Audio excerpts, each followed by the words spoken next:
Assalamualaikum warahmatullahi wabarakatuh. Di video kali ini kita akan mempelajari bagaimana konsep analisis, mediasi, dan moderasi. Kita mulai dari variabel mediator terlebih dahulu. Jadi variabel mediator itu adalah variabel yang memperantarai antara variabel X dengan variabel Y. Jadi katakanlah kita memiliki variabel X sebagai prediktor dan variabel Y sebagai luaran. Nah, pertanyaan penelitian yang umum dilakukan adalah apakah X mempengaruhi Y secara signifikan. Nah, namun bagaimana jika kita berpikir bahwa X ini mempengaruhi sesuatu yang lain terlebih dahulu, yang kemudian sesuatu yang lain itu pada gilirannya mempengaruhi Y, sehingga dapat menjelaskan asosiasi X ke Y tersebut melalui mediator ini. Nah, pada analisis mediasi, kita memperkenalkan sebuah variabel baru yang kita sebut saja M atau mediator, yang dipengaruhi oleh X dan selanjutnya mempengaruhi Y. Nah, dengan variabel mediator, kita ingin menjawab bagaimana atau melalui apa X ini bisa mempengaruhi Y. Kita secara implisit mengasumsikan bahwa X ini terjadi sebelum M dan M terjadi sebelum Y.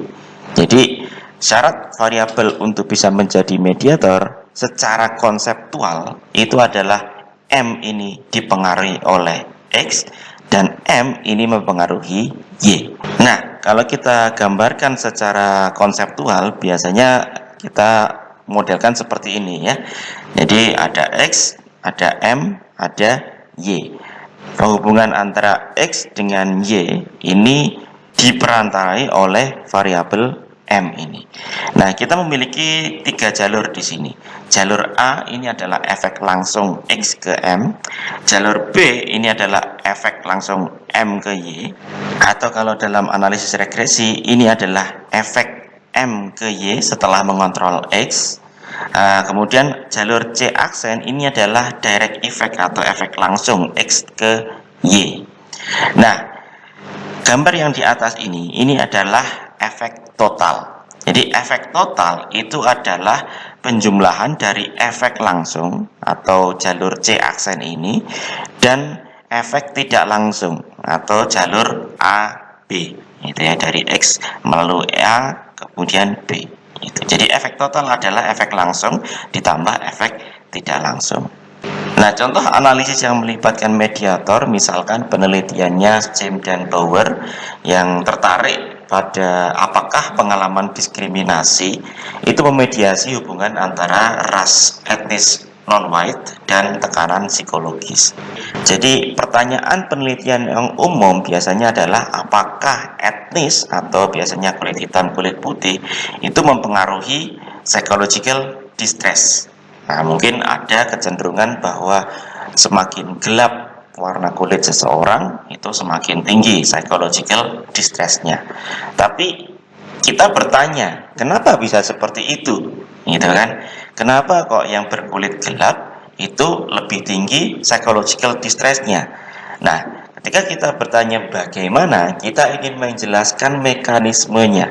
Oleh karena itu, kita mencari satu variabel yang kira-kira memperantarai hubungan antara variabel tadi. Nah, ketemulah discrimination experience atau pengalaman diskriminatif. Jadi, bisa jadi semakin gelap kulit seseorang, pengalaman diskriminatifnya yang diperoleh itu semakin tinggi, dan pengalaman diskriminatif inilah yang menyebabkan psychological distress-nya juga tinggi. Nah, jadi hubungan antara ethnicity dengan psychological distress itu diperantarai oleh pengalaman diskriminasi ini. Gitu.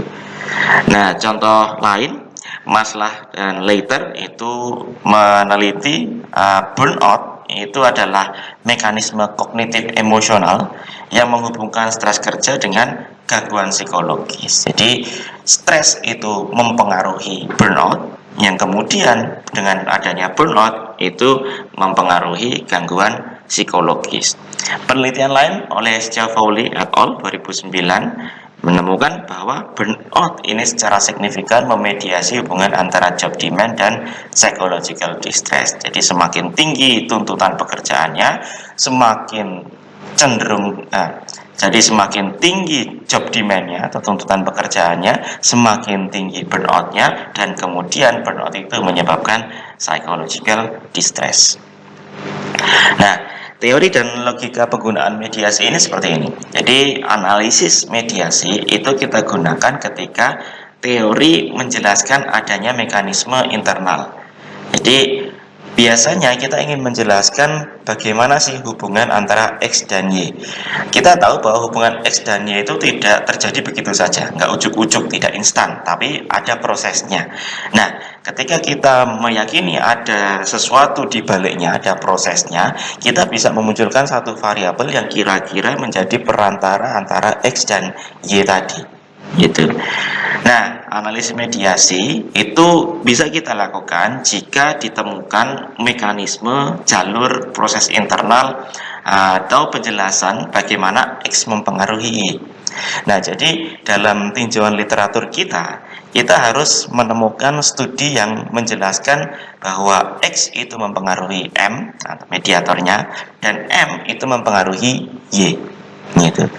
Jadi itu yang kita harus pastikan dalam studi literatur kita atau dalam tinjauan teori kita gitu. Jadi ada nggak teori yang mengatakan bahwa M ini dipengaruhi oleh X dan M ini mempengaruhi Y gitu. Nah, ketika kita sudah menemukan itu, kita bisa mempropos atau kita bisa membuat hipotesis bahwa M ini memediasi hubungan antara X dengan Y gitu. Nah, dengan begitu kita dapat menjustifikasi secara teoritis maupun logika bahwa variabel mediator itu memang menjadi perantara hubungan X ke Y. Nah, mediasi sendiri ada dua jenis. Ada full mediation atau perfect mediation atau mediasi sempurna. Ada juga partial mediation. Apa itu full mediation? Jadi full mediation itu ketika X mempengaruhi Y hanya melalui M gitu. Jadi kalau secara statistik direct effect-nya itu tidak signifikan atau jalur C aksen ini tidak signifikan, dan yang signifikan hanya indirect effect-nya atau jalur A B ini gitu. Nah, maknanya full mediation itu apa? Jadi secara konseptual full mediation itu menunjukkan bahwa pengaruh X ke Y itu hanya bisa terjadi kalau melalui M. Jadi tidak ada perantara lain gitu ya. Nah, sementara partial mediation itu terjadi ketika X mempengaruhi Y secara langsung dan tidak langsung. Jadi jalur C aksennya ini signifikan, begitu juga dengan jalur AB. Jadi dua-duanya signifikan. Gitu. Jadi secara konseptual partial mediation itu menunjukkan bahwa M ini memediasi secara parsial, artinya ada mediator lain yang memperantarai hubungan X dengan Y ini. Gitu. Jadi di luar sana ada variabel lain yang tidak kita masukkan dalam model yang menjadi perantara hubungan antara X dengan Y. Gitu. Jadi M yang kita propose ini bukan satu-satunya mediator. Nah, dalam melakukan analisis mediasi ada dua pendekatan analisis yang biasa digunakan. Yang pertama adalah causal effect yang dikemukakan oleh Baron Kenny tahun 86. Ini adalah model analisis yang lama, tapi sampai saat ini juga masih beberapa kali digunakan. Cuman dalam statistik modern sudah ditinggalkan. Nah, yang lebih banyak digunakan saat ini adalah dengan pendekatan yang modern dengan bootstrapping, gitu ya. Nah, kita belajar dulu mengenai causal effect-nya Baron Kenny. Jadi ketika kita menggunakan causal effect, pada dasarnya kita melakukan beberapa tahapan analisis regresi. Gitu. Nah, analisis regresi yang pertama kita lakukan adalah analisis regresi dari X ke Y. Itu jadi X ke Y. Nah, analisis regresi ini akan menghasilkan koefisien C. Yang ini ya. Yang ini adalah hubungan atau pengaruh X ke Y secara total gitu ya. Jadi pengaruh X ke Y secara total itu adalah jalur C ini. Nah, jalur C ini diharapkan signifikan gitu ya. Nah, kemudian kita melakukan analisis regresi lagi, regresi dari X ke M gitu ya, dari sini ke sini. Nah, ini akan menghasilkan jalur A gitu. Nah, jalur A ini juga kita harapkan signifikan. Nah, kemudian selanjutnya kita melakukan analisis regresi berganda atau multiple regression dari X dan M. Jadi prediktornya adalah X dan M. Kemudian variabel dependennya adalah Y. Jadi X dan M ke Y. Nah, analisis ini akan menghasilkan dua jalur, jalur C aksen ini dan jalur B. Yang kita harapkan adalah jalur B ini signifikan dan jalur C aksen itu tidak signifikan. Nah, itu. Nah, jika kondisi tadi itu terpenuhi, maka dapat disimpulkan ada mediasi penuh atau full mediation gitu. Tapi kalau C aksennya signifikan tapi AB juga signifikan, nah itu disebut mediasi parsial. Nah, tapi kalau jalur A ini tidak signifikan atau jalur B tidak signifikan, berarti hipotesis bahwa M ini berperan sebagai mediator itu ditolak. Jadi M ini tidak berperan sebagai mediator.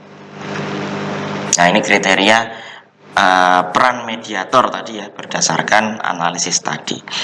Jadi dari persamaan 1, X itu secara signifikan mempengaruhi Y, jadi ini harus signifikan jalur C ini.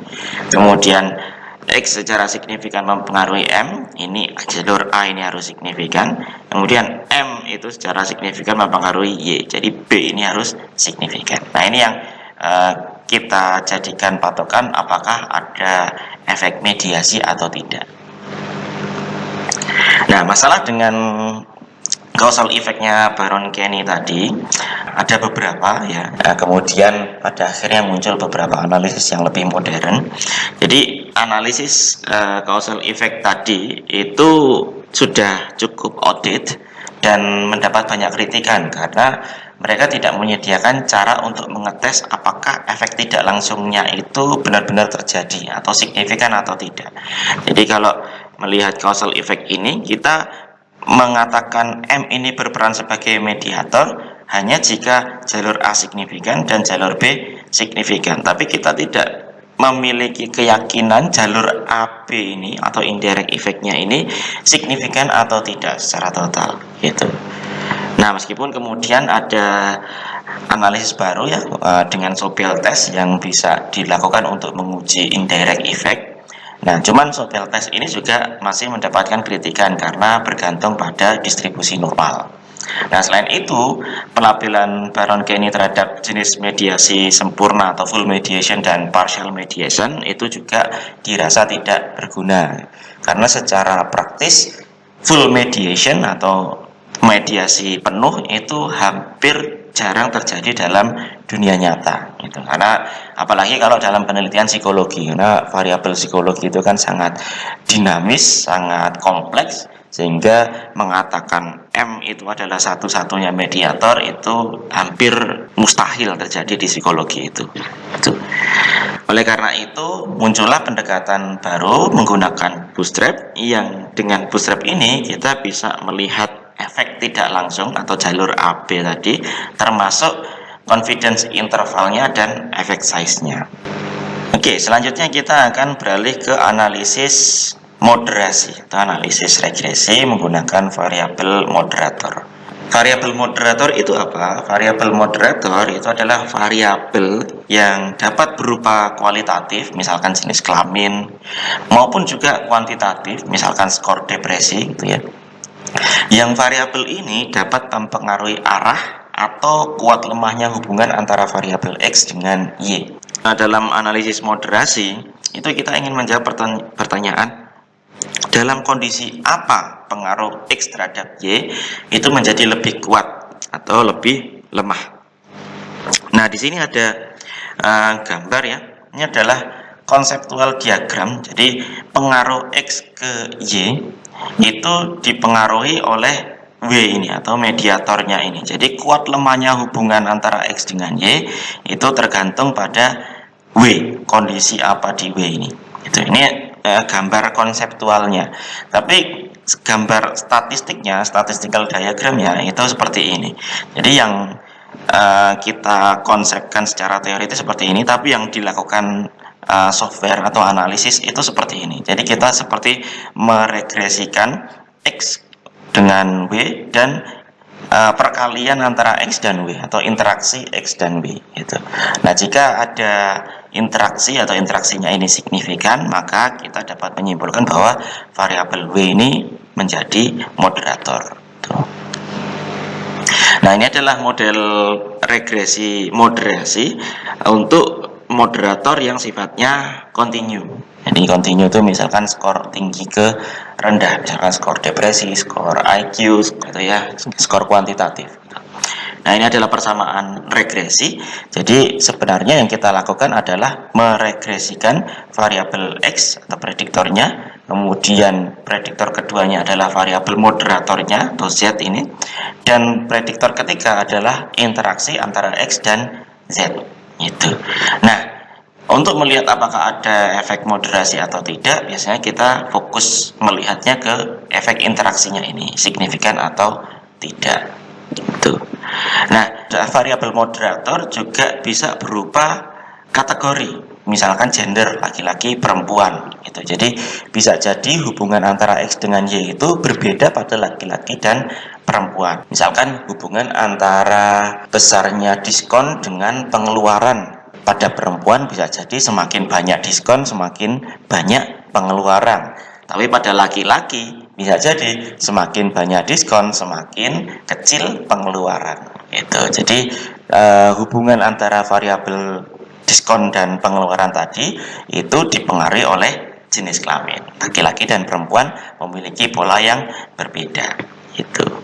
Nah, contoh lainnya untuk kasus moderasi. Jadi misalkan di sini ada variabel X-nya adalah intensitas penggunaan media sosial, variabel Y-nya body dissatisfaction, dan variabel Z-nya adalah self-esteem. Nah, hipotesisnya adalah pengaruh media sosial terhadap body dissatisfaction itu lebih kuat pada individu dengan self-esteem rendah. Nah, ini adalah hipotesisnya. Nah, jadi setelah dilakukan analisis, kemudian dilihat secara visual, ternyata memang seperti ini, gitu ya. Jadi yang biru ini adalah orang-orang yang memiliki self-esteem tinggi, yang putus-putus ini yang biru ini yang memiliki self-esteem rendah, yang hijau ini yang memiliki self-esteem tinggi.